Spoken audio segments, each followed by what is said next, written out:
Centro Médico Episcopal San Lucas. Innovación en servicios de salud. Programa especial con Luz Nereida Vélez.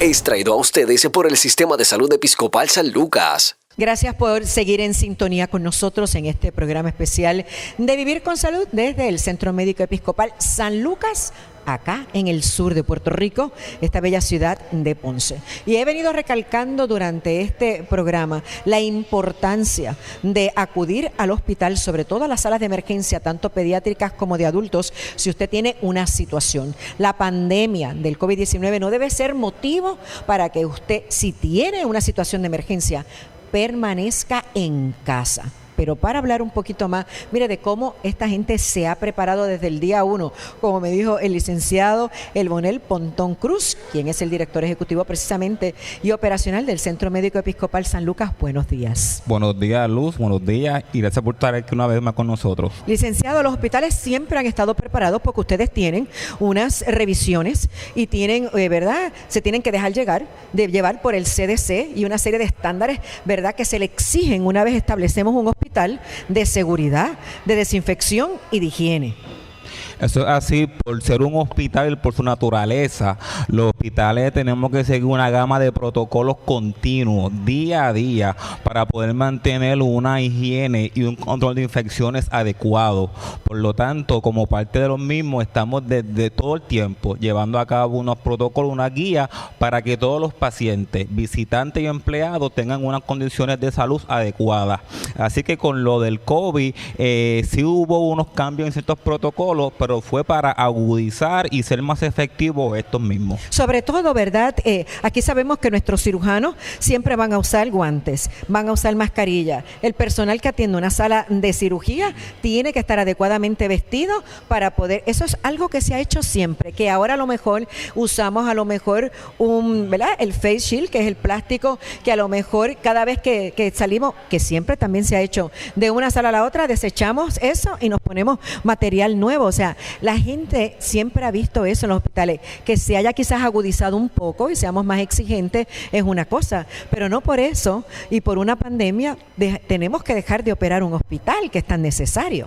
Sobre todas las cosas, lo más importante es que los pacientes sepan que su condición de salud no se debe de empeorar por el temor que tienen a ir a un hospital. Los hospitales estamos completamente preparados, como dijimos, y es muy importante que el paciente acuda al hospital, a su médico de cabecera, para que pueda atender aquella patología que le está afectando.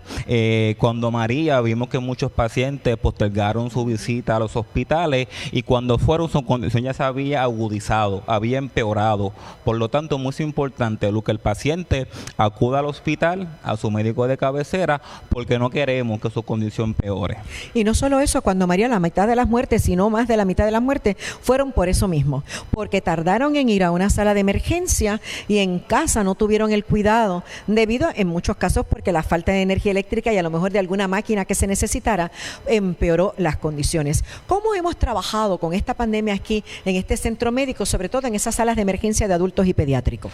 Pues mira, Lu, el hospital desde el principio estableció una guía y unos protocolos que quiero reconocer a todo el equipo de trabajo que sin duda alguna fueron héroes y heroínas en este proceso. Así que cuando esto comenzó para el mes de marzo, establecimos unos cernimientos en la entrada, donde entre muchas cosas, cuando un paciente venía con unos síntomas, entre ellos fiebre, tos, lo dirigíamos a un lugar en particular, donde allí entonces todo el equipo que estaba destinado lo atendía y segregábamos a los pacientes con las otras condiciones. Por lo tanto, no estábamos mezclando a los pacientes. Y continuamos con eso hoy día, porque podemos traer también quizás otros síntomas asociados al COVID, pero también tenemos pacientes con condiciones respiratorias que no son COVID, que por ejemplo un paciente asmático puede venir con fatiga, puede venir con dificultad respiratoria, condiciones, ¿verdad?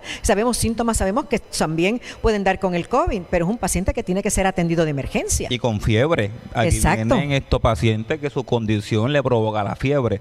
Por lo tanto, tenemos que tener una gama de discernimiento para saber si la fiebre se relaciona a la condición, una cirugía que tuvo o algo parecido, o si pudiera estar relacionado relacionado con el COVID. ¿Se le hacían a esos pacientes pruebas, por lo menos para conocer y descartar que no fuera COVID? Entonces, de esa manera, trabajar entonces la condición. Por ejemplo, pacientes de COPD, enfisema, hipertensión pulmonar, pueden traer síntomas, ¿verdad?, que se asemejen a esto del COVID, para poder entonces que entraran en tratamiento. Eso es así, y de igual manera en San Lucas todo paciente que se admite al hospital le hacemos una prueba COVID. Así que el paciente que se admite... ¿La molecular o la de sangre? Estamos haciendo la de sangre, y si el paciente tiene algún tipo de síntomas relacionado al COVID, le hacemos entonces la molecular. Todo paciente que está sospechoso o positivo los tenemos ubicados en una unidad completamente separada de los demás pacientes. Por lo tanto, no estamos mezclando los pacientes en ningún momento. O sea, que aquel que tiene, a lo mejor viene con un problema cardíaco, puede venir en confianza a la sala de emergencia, con un problema de los riñones, con una diabetes descompensada. Eso es así. Después de María vimos tantos diabéticos descompensados y los diabéticos no saben. Y lo mismo el hipoglucémico con un bajón de azúcar. Es más peligroso todavía que tener el azúcar alta. Se corren el riesgo de morir. Definitivamente, y es lo que queremos que la comunidad sepa, que su condición no debe de empeorar por el temor a que no vayan a un hospital. Muchas veces vamos a un supermercado, vamos a la farmacia, vamos a la playa, pero entonces vemos el hospital como si fuera, ¿verdad?, el cuco. Por lo tanto, es importante que la comunidad sepa que así que estamos sobre todo preparados para ello. En el caso de los empleados que ustedes tienen aquí, tanto, ¿verdad?, los clericales, administrativos, como el personal médico y de enfermería, los que limpian, porque esos son también importantes, y los que dan seguridad. ¿Qué cosas? Le dieron orientaciones, se sentaron con ellos, le dieron seminarios. ¿Cómo trabajamos al principio de esta pandemia con este personal? Pues mira, entre lo que hicimos, Luz, fue una orientación, porque pues había mucho desconocimiento y a todos nos daba el temor de que estuviéramos por los pasillos, que estuviéramos expuestos. Por lo tanto, hubo una orientación continua a todos los empleados, desde la facultad médica hasta el que está en mantenimiento y limpieza, y sobre todo les dimos los equipos de protección. Al principio fue un poco retante porque había una escasez, como tú muy bien sabes, salió en la prensa, no había mucha disponibilidad. No obstante, trabajamos para que hubiese todo el equipo requerido y pudimos entonces distribuirlo a todo el equipo necesario. ¿Hemos hecho pruebas en nuestro personal? Sí, hemos hecho prueba personal, y muy importante, a Dios gracias, al momento no hemos tenido ni un solo empleado positivo a COVID. Gracias a Dios por eso. Qué bueno, eso es bien importante que la gente lo sepa, porque supimos, ¿verdad?, en algunos hospitales donde hubo contagio, lamentable, pero muchas veces es hasta sin querer. O sea, un paciente que a lo mejor nos tosió, se quedó, ¿verdad?, esas partículas por esos 14 minutos, y pues a veces a lo mejor sin una mascarilla, uno se la quitó por algún momento o algo así y aspiró eso, o tocó una superficie que a lo mejor estaba contaminada. Pero yo los felicito por tener y le hemos hecho periódicamente esas pruebas. Se han seguido a aquellos empleados que han estado, ¿verdad?, en algún área de riesgo, pues entonces se las hacemos, y pues siempre procurando que estén ellos y sus familiares tranquilos, porque también aquí tenemos que pensar en su familia. Uno va para su casa, allí está tu esposo, tu esposa, tus hijos, tus padres. Por lo tanto, muy importante que en San Lucas hemos pensado en el empleado y en el entorno que está con ellos. Bueno, la regla es de que cuando uno llega a la casa, despojarse de todo. En la sala, tenemos en la sala un closet. Darse un bañito y luego entonces compartir con la familia. Yo sé que sobre todo los médicos están todo el tiempo, y las enfermeras haciendo eso. Sé que en un principio fue un poco difícil. Hubo gente que se tuvo que quedar en el hospital por un tiempo y sin ver a la familia. ¿Cómo se trabajó ese aspecto, ¿verdad?, emocional y psicológico con nuestros empleados? Pues establecimos dentro de lo que es recursos humanos un equipo de orientación de psicólogos, donde cuando el empleado tenía algún tipo de preocupación o se sentía cargado, estuvimos dándole a ellos este servicio de salud mental, y también de capellanía.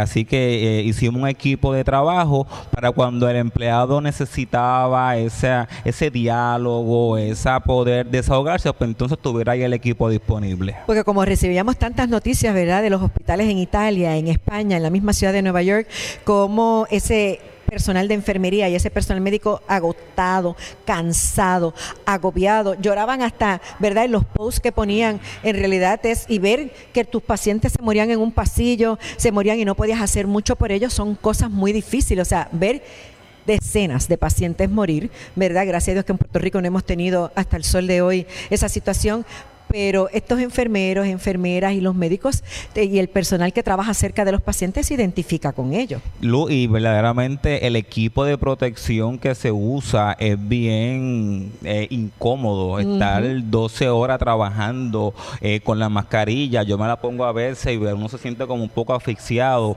Así que en una unidad como sala de emergencia, que nos ponemos el face shield, la mascarilla, el head cover, todo ese equipo es fuerte. Verdaderamente yo quiero reconocer una vez más todo el equipo de trabajo, porque han sido los que han sacado la cara por el sistema de salud en todo Puerto Rico y en el mundo completo. Licenciado, tenemos que darle un respirito a esa gente que de vez en cuando, cada ciertas horas salgan, se vayan al carro, se quiten sus mascarillitas, oxigenen de nuevo. Los rotamos, qué bueno. Sí, porque verdaderamente estar ahí 12 horas es bien fuerte. No, y vimos mucha gente, ¿verdad? Muchos enfermeros y enfermeras y médicos con dermatitis, con situaciones, ¿verdad? De sangrado, porque esas N95, pues, en realidad son, mire, hacen así como en esta área y mantienen una presión para eso mismo, para evitar, ¿verdad?, que cualquier cosa penetre. Para eso es que se utilizan. Definitivamente. Bueno, licenciado, mil gracias por habernos recibido hoy. Hemos estado sumamente contentos. Gracias, porque lo que he visto hasta ahora en el hospital, tengo que decirles a ustedes, es, mire, A+. Si yo fuera a calificarlos, les daría A+. Gracias mil y nuevamente gracias por siempre estar con nosotros presentes. Claro que sí, yo soy parte de esta familia y a ustedes les exhorto, si tienen una situación de salud, vayan a la sala de emergencia. Si sus hijos tienen una situación de salud, vayan a la sala de emergencia. Y si no, visiten a su médico, a su especialista que mantiene su condición de salud, para que usted se revise y mantenga sus medicamentos, terapias o tratamientos al día. La pandemia del COVID-19 no debe ser el freno para usted no recibir en realidad el tratamiento adecuado y el servicio hospitalario. De esta manera me despido deseándoles a todos una semana, mire, maravillosa, una semana llena de mucho amor, entendimiento, tolerancia. Aprenda a cuidarse usted para que cuide de los demás. Y aunque tengamos un poquito de flexibilidad y de libertad, haga todo con mucha responsabilidad. Buen día y bendiciones. Centro Médico Episcopal San Lucas, innovación en servicios de salud. Fue traído a ustedes por el Sistema de Salud Episcopal San Lucas. Gracias por su sintonía.